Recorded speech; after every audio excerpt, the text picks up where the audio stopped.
Hello, friends. One of the things I'm passionate when it comes back to winning our country is teaching people how to vote with their dollar, whether it's spending tuition dollars at a college or buying products and services. Let's start to do what the Democrats do and support our great business owners, our great providers of services that align with our values. One of the ways I did that, or put my money where my mouth is to start buying products through Patriot Switch.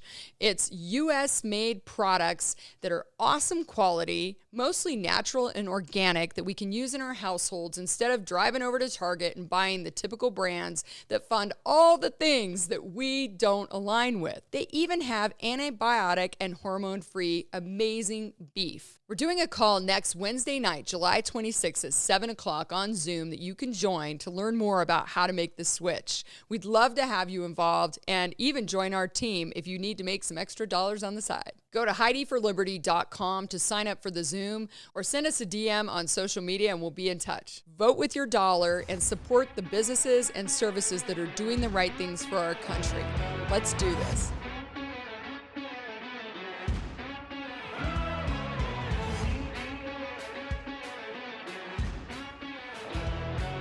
Hello, everyone, and welcome to this week's episode of Unleashed. It's part 3 of a 3-part series, Colorado Politics Exposed.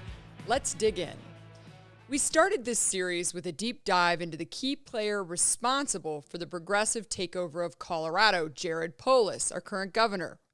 Then last week, we discussed how the Democrats use massive amounts of money and power to turn our state blue. This week, to wrap up the series, we'll talk about the Republican Party's role in that and what we can do to turn things around and find some balance again in our beautiful state. A few years ago, I did a TED Talk called The Art of the Comeback. My life has been an adventure, one filled with lots of opportunities to come back from adversity and failure. I lost my first husband in a plane crash at the age of 27.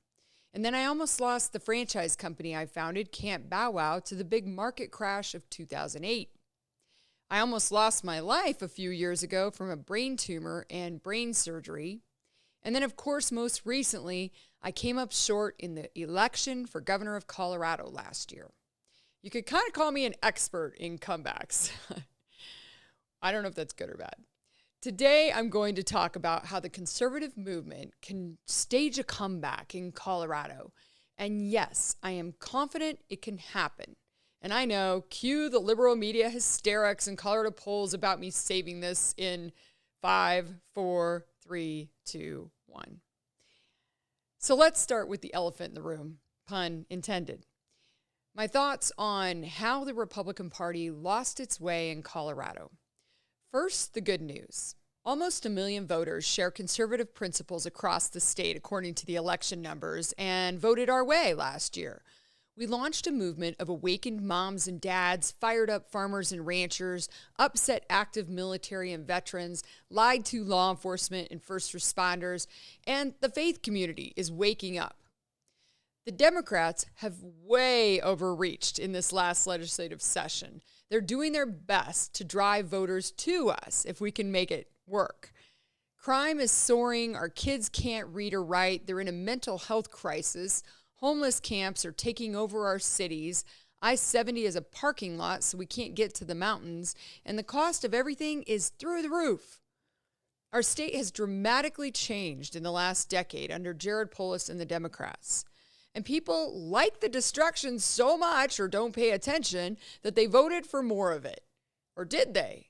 Actually, a lot of folks just stayed on the sidelines. We have 4.4 million voters registered in Colorado, and only 2.5 million, a little over 50%, voted in the governor's race. About 2 million people in Colorado didn't fill out the bubbles on a ballot that the Democrats made sure plopped right into your mailbox. Republican turnout was pretty dismal. I think because our voters don't think their vote mattered, whether that was because they think the election is unfair or that we're too far outgunned by the Democrats or that our state is too overrun by California transplants, so why even bother? First and foremost, for conservatives to win again here, we must make sure that every one of us conservative votes. You can't win as a Republican in Colorado as a candidate if only 76% of our party shows up at the ballot box. Weld County, El Paso County, Mesa County, and Douglas counties need to knock it out of the park on Election Day to offset Denver and Boulder showing up for the Democrats. Our very first priority as a party should be to build an army of volunteers to make sure every conservative votes in the next election. The Democrats have an army of paid workers. I'm not sure we're going to be able to do that for a while with the resources we have, so we've got to do it based on volunteers. Second, we need to build coalitions of like-minded voters. It's not about Republican and Democrat. It's about parents that are pissed off right now in all parties, funneling their passion into votes. It's about law enforcement, active duty military, and veterans and their families that are disgusted with soft policies, driving their disgust into votes. It's about farmers and ranchers that are ready with pitchforks to oust the current leaders in our state, getting them to the ballot box. Millions of employees were forced out of their jobs because they wouldn't take a jab and are ready for revenge. Lead them to the ballot box to get it. And young people in our state can't afford college, they can't afford housing or a night on the town. Show them how our economic policies mend these ills and then get them to vote. Finally, 64% of Colorado voters consider themselves Christian. Get the churches to show up on Election Day and vote their values. We would win every election hands down. Look at the numbers. 64% of Coloradans consider themselves Christian. 64% of 4.4 million Colorado's registered voters is 2.8 million votes. That's a landslide win. So the first priority, get every conservative to vote, bring that 76% turnout closer to 100%. Second priority, get every Christian in Colorado to register to vote and to vote their values. Churches and pastors, I'm talking to you. After we do those two things, and those have to be top priority, we can go deeper. First, after we do those two things, we need more money. We are outspent everywhere. In the governor's race, you've heard me talk about this. Polis put in $33 million to my $3 million. That's just one example. We were outspent in the congressional races, the other statewide races, the state legislative races. You heard me detail the incredible web of political dark money groups that operate for Democrats in Colorado. Well, it's time to build more of our own to compete with them. And I'm not talking about the GOP or the party. I'm talking about conservative candidates relying on other financial resources. Other people have to step up to build nonprofits and resources to help in these elections. For the governor's race, out of 64 counties in our state, we only got donations from 8 of the GOP county parties, and they were the smallest counties in the state. None of the big counties gave us financial support, neither did the state GOP. We can't win elections that way. That's not how the Democrats do it. They give their candidates millions of dollars and tons of resources, tons of volunteers, so that they can focus on beating their opponents rather than raising money, $1,250 at a time in the governor's race or whatever the limits are. I think it's $400 or about that in the state Senate and House races. It's incredibly difficult to do both. Not to mention they have the media working for them as well. We also need a compelling argument for why the million voters that check the box for conservatives should invest in our movement with their time, their talent, and yes, their treasure. We need a groundswell of small donations and volunteer hours. We can't wait for some billionaires to come to our rescue. They're not coming.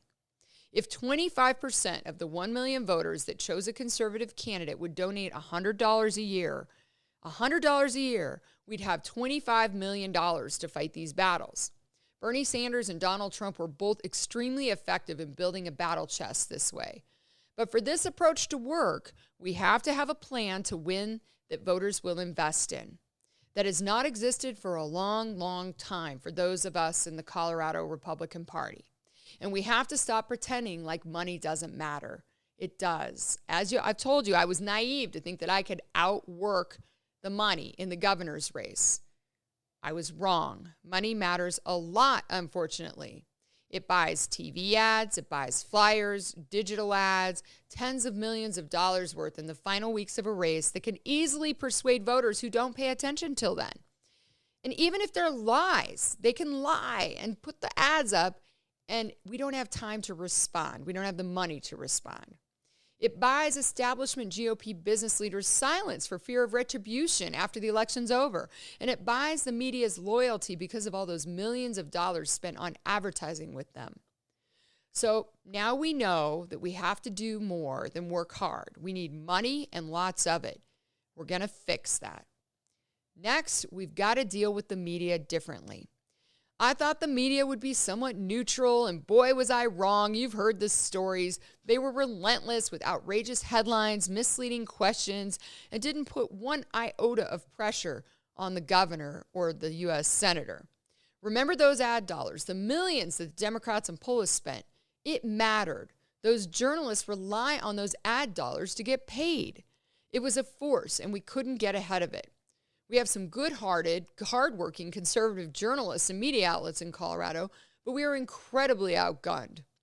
And when we do interviews and talk to the enemy, we give them ammunition. We feed the beast. So let's stop doing it. Ignore them. Make them get our quotes and our feedback and our positions from conservative media who will give us a fair shot. It's time to build our own messaging machine, a new way to get our message out in a fair and effective way to voters who are tired of the one-sided, corrupt corporate Colorado media. Now that we know what we're up against, we're going to fix that. Lastly, my friends, we need to build a new conservative movement. I thought the GOP, both state and county chapters, and nationally the RNC would have the ground game ready to go after the primary, and lots of nonprofit groups who get big donations to build a ground game. Well, that did not happen. It was not there. We didn't get a dime from the RNC or, like I said, the state GOP, and we didn't get a lot of volunteers or people showing up to help.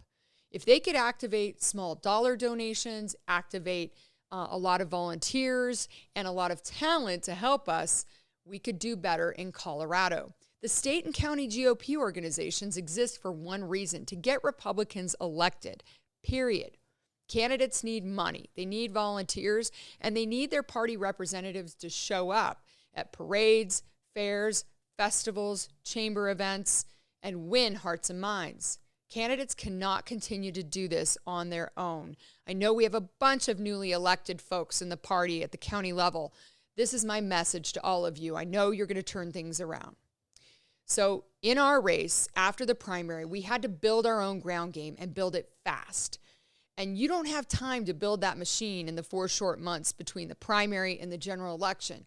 So you got to put the work in ahead of time or build the party and the volunteer infrastructure to have it ready to go. For us, we quickly built the Ganal Gals, an amazing group of about 1,000 women that were warriors for our campaign.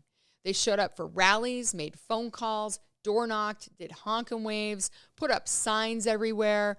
They were great volunteers. But we just couldn't build it big enough and fast enough. We were up against the machine, the Democrat machine. Not to mention the distractions that we had to deal with in our own ranks. El Paso County, I'm talking to you, our key conservative county to win elections, was a disaster. We were so divided there. Danny and I worked to try and fix the hurt and bring both sides together. We have many friends on each side, and we made some progress, but certainly not fast enough or big enough. So there's a lot of work to do, not just in El Paso, but across the state. It's gotten so broken there that a Republican just lost the mayor's race in Colorado Springs by 15% for the first time in decades. And Douglas County, they're gunning for you next. The numbers in Douglas County were scary. We've got a lot of work to do, and I believe we need to retreat and reinforce in our 4 key strongholds, which aren't holding so strong anymore. That's El Paso County, Mesa County, Douglas County, and Weld County. We need to make sure we get our ground game, our messaging, and our fundraising right there in those 4 counties before we go bigger. Those 4 counties are key to keeping our 3 congressional seats. If we lose those 4 counties, where we are the strongest, all is really lost in Colorado. And remember, we're starting from behind, way behind. The Democrats have an army of thousands of workers across the state already active and engaged before any election even starts. Let's acknowledge that, but be fearless in building a similar army to go to war with in our next election. We've got too much at stake to not try. Now that we can acknowledge that, we're going to fix it. So we need a lot more money. We need to build an effective messaging machine. We need to build a movement. Money, message, and movement.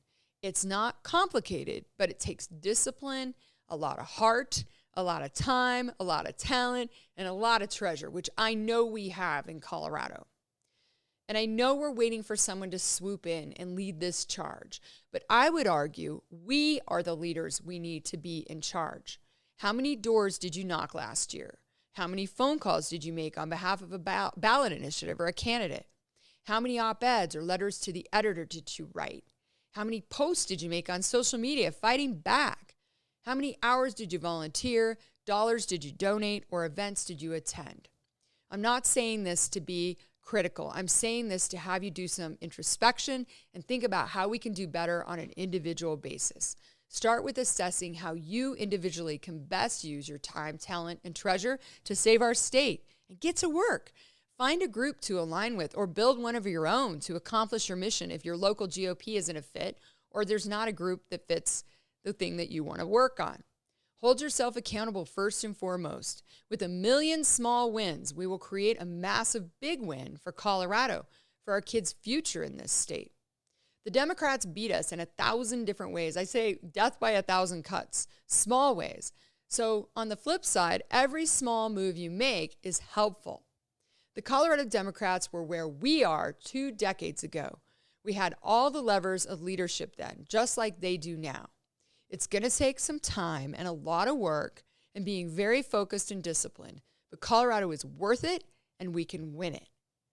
My heart for saving this great state has not changed. I know yours hasn't either. That's why you're listening. I decided the most important first step for us to do better is to learn the lessons from the last couple years, for me to share what I saw continually, what I know now we're up against, and teach it to all of you. Some of it is that we're playing a different game than we thought we were, and that there are even people on our own side that are playing against us, mostly to make money. I've spent the last few months since the election visiting with folks who have flipped the blue states red, who've figured out tactically how to solve these problems in other states. When you want to tackle a big problem in the business world, it's always been my priority to find others who've done what I want to do and go meet them, talk to them, learn from them, and then emulate what they did to have success. They've taught me a lot about what we might do differently going forward in our state based on their success. It's about the next decade's work, not just the next election. And they've had a lot of success in other states too, like Florida and North Carolina, Wisconsin, Ohio, Virginia. Even Texas was turning blue a decade ago, and now it's getting brighter and brighter red because of the action of some great patriots. The pendulum swings, but we all need to push harder on that pendulum to use our time, talent, and treasure to make it swing back our way. Now, be the leader you want to see in politics in Colorado. That's my focus too. Follow us on social media or sign up for our weekly newsletter at HeidiGanal.com to learn more about our plan to win back the West, the amazing Colorado that we grew up with. Let's get it back together. You need your time, your talent, and your treasure to make it happen. In the spirit of Mark Twain, the reports of the death of the conservative movement in Colorado have been greatly exaggerated. I believe that with all my heart. Or more in the style of the Terminator, we'll be back. I promise.